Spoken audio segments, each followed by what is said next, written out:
Hello दोस्तों, स्वागत है आपका हमारे YouTube चैनल RR टेक्निकल में।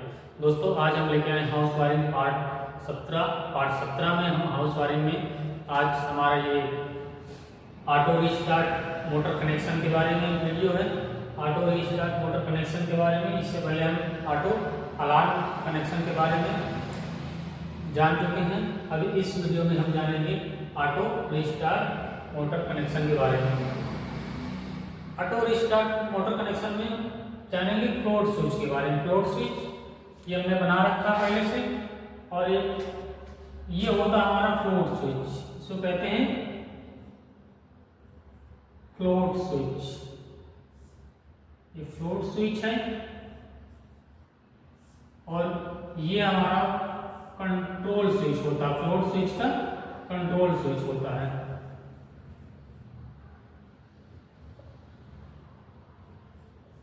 कंट्रोल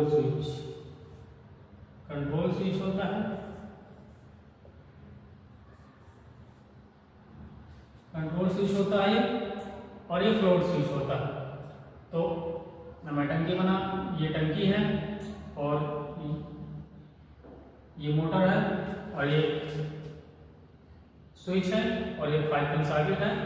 कनेक्शन देने के लिए, समझने के लिए हमने बना रखा है। ये फ्लोट स्विच में 3 वायर निकली होती हैं। 3 वायर निकली होती हैं। सबसे पहले इसका कनेक्शन करने से पहले इसको हम जान लेते हैं इनके बारे में। फ्लोट स्विच में 3 वायर निकली होती हैं। 3 वायरों में 2 वायर आपस में कनेक्ट होती हैं और एक वायर कनेक्ट नहीं होती है। तो एक वायर कनेक्ट नहीं होती है, उसको हम इंडिकेटर के लिए लेके जाते हैं।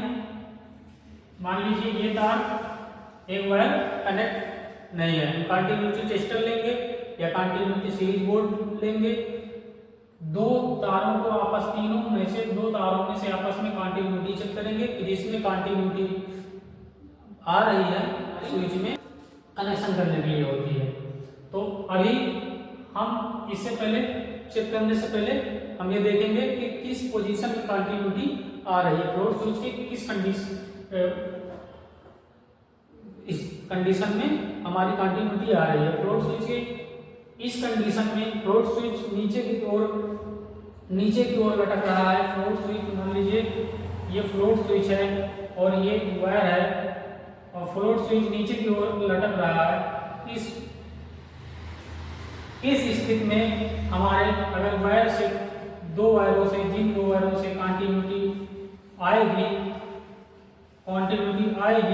उन 2 तारों को हम आपस में एक मान लेते हैं। उन तारों को हम आपस में कनेक्शन करते हैं। मान लीजिए ये इस पोजीशन में है, अब यही इस पोजीशन में हो जाए और इस पोजीशन में हो जाए और इस पोजीशन में मान लीजिए अब कंटिन्यूटी चेक करें इसकी। ऊपर की कंडीशन में, ये ऊपर होने की कंडीशन में अब इस स्थिति में कंटिन्यूटी नहीं आनी चाहिए, मतलब ऑफ हो जाना चाहिए, कंटिन्यूटी ऑफ होनी चाहिए। इन दोनों इस तरह का या तो हम उल्टा करके कंटिन्यूटी निकाल लेंगे या तो नीचे करके कंटिन्यूटी निकाल लेंगे। हमें ध्यान ये देना होगा कि यदि नीचे की तरफ उसको लटका कर कंटिन्यूटी टेस्ट कर रहे हैं, उस स्थिति में हमारा कंटिन्यूटी 2 तारों में, जिन 2 तारों में आ रही है उसमें से हम कनेक्शन कर देंगे। यदि ऊपर की तरफ कर रहे हैं, जिन 2 तारों में ऊपर की तरफ, तो करने से कंटिन्यूटी ऑफ हो जाएगी। इस स्थिति में किसी भी वायर से कंटिन्यूटी नहीं आएगी। तो जिन 2 तारों से ऊपर की तरफ आएगी तो उन 2 तारों को कनेक्शन हम वाटर टैंक के लिए नहीं करते हैं, और जिन तारों को नीचे करने पर कंटिन्यूटी आती है उन 2 तारों से हम कनेक्शन करते हैं। तो वाटर टैंक के लिए है ये स्थिति वाटर टैंक के लिए है। जिन 2 तारों से नीचे करने पर कंटिन्यूटी आती है उन्हीं 2 तारों को वाटर टैंक में कनेक्शन करते हैं। तो ध्यान दे दें, इधर देख लेते हैं, कनेक्शन करते हैं। मान लीजिए ये वायर है, इन 2 वायरों में कंटिन्यूटी हमारी आ रही है और इस वायर में कंटिन्यूटी नहीं आ रही, तो इस वायर को यहीं पर मोड़ के टेप लगा देंगे, इसका कनेक्शन नहीं करेंगे। वो करना होगा तो इंडिकेटर में इसको कर सकते हैं। वो इस तरह से कनेक्शन करने के लिए मान लीजिए इसमें हमने फेज दिया, फेज देते हैं इसको, और फेस देने के बाद यहाँ से निकालने के बाद यहाँ से होते हुए सॉकेट से होते हुए फेस हम डायरेक्ट मोटर को दे देते हैं। डायरेक्ट मोटर को फेस देने के बाद हम मोटर से एक मान लीजिए अर्थ का वायर आया है, अर्थ का लगा दिए। अब मोटर को चाहिए न्यूट्रल, तो सारा खेल न्यूट्रल का होता है इसमें फ्लोट स्विच में। अब न्यूट्रल को मोटर में नहीं देंगे, न्यूट्रल को अब सीधे डायरेक्ट फ्लोट स्विच के एक वायर से कनेक्ट कर देंगे। जिन दो तारों में आपस में कंटिन्यूटी आ रही थी उन्हीं दो तारों में एक में हम न्यूट्रल के वायर को कनेक्ट कर देंगे और दूसरे वायर को हम मोटर की जो न्यूट्रल वायर है, मोटर की न्यूट्रल वायर को इसमें कनेक्ट कर देंगे।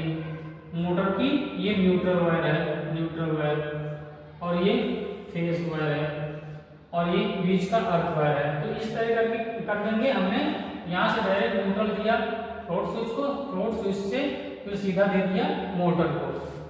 अब इस स्थिति में इस कंडीशन में होगा क्या, देख लीजिए। वर्क कैसे करेगा, जैसे हम यहाँ से लाइट को ऑन करेंगे, ऑन करने के बाद हमारा स्विच मोटर को फेस मिलेगा। अब फेस मिलने के बाद भी मोटर हमारा स्टार्ट होगा या नहीं स्टार्ट होगा, अब ये फ्लोट स्विच हमारा तय करेगा कि मोटर चलेगा कि नहीं चलेगा।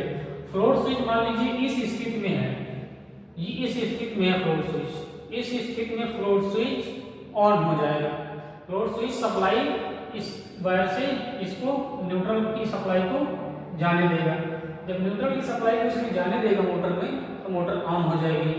यदि फ्लोट स्विच इस स्थिति की जगह पर इस स्थिति में नहीं है, ये मान लीजिए यहाँ से उठ के ये कंट्रोल स्विच, इसको कंट्रोल स्विच या बैलेंस स्विच बोलते हैं, इस बैलेंस स्विच के ऊपर की ओर उठ गया और इसी पोजीशन में आ गया। इस पोजीशन में ये ऑफ कर देगा, ऊपर की तरफ आ गया, इस कंडीशन में आ गया। इस कंडीशन में करेगा क्या कि ये उसको ऑफ कर देगा, ये ऑफ कर देगा। जब यहाँ से सप्लाई को नहीं आउट करेगा, सप्लाई तो इसकी आ रही है एक वायर में और दूसरी वायर से सप्लाई को ये आउट नहीं करेगा। जब दूसरी वायर से सप्लाई को नहीं आउट करेगा तो इस कंडीशन में मोटर हमारा नहीं स्टार्ट होगा। इसका मतलब है टंकी भर चुकी है। क्योंकि जब ये पानी में तैरता रहता है, पानी जैसे जैसे लेवल पानी का बढ़ता जाता है ऐसे ऐसे करके ऐसे ऐसे करके मान लीजिए यहाँ तक आ गया और ये ऊपर यहाँ तक आ गया। यहाँ तक आने के बाद ये जो है सीधी कंडीशन इस कंडीशन में आ गया, तो मतलब इसको ऑफ कर देगा। अब इस कंडीशन में जब ये ऊपर चला जाएगा तब इसको ऑफ कर देगा। इस कंडीशन में आ जाएगा तो ये ऑफ कर देगा। तो इसको हम लगाने के लिए देख लेते हैं कैसे लगाते हैं इसको। ये पाइप होता है ओवरफ्लो का, ओवरफ्लो के पाइप से हम इसको डाल के देते हैं। डालने के बाद इसको टंकी में डालने के बाद ओवरफ्लो से इसी वायर को निकाल लेते हैं। वायर को निकालने के बाद इसी ओवरफ्लो के पाइप में एक दो बार इसको लपेट देते हैं ताकि ये स्थिर रहे, ये स्थिर रहे। इस कंट्रोल स्विच का उपयोग क्या करते हैं, कंट्रोल स्विच इस कंडीशन में सेट करते हैं कि कंट्रोल इसका बैलेंस ये देखता है कि ये वायर ऊपर की ओर जा रही है फ्लोट, तो कितने पर ये ऑफ करता है। इसको इस चीज का हम ध्यान में रखते हुए इस फ्लोट स्विच का वायरिंग करते हैं। देखिए तो वीडियो कैसा लगा दोस्तों, नीचे कमेंट्स में जरूर बताएं। अगर वीडियो में नए हैं तो हमारे चैनल को सब्सक्राइब कर दें, अगर ताकि आपको समय समय पर वीडियो मिलती रहे। वीडियो देखने के लिए बहुत बहुत धन्यवाद।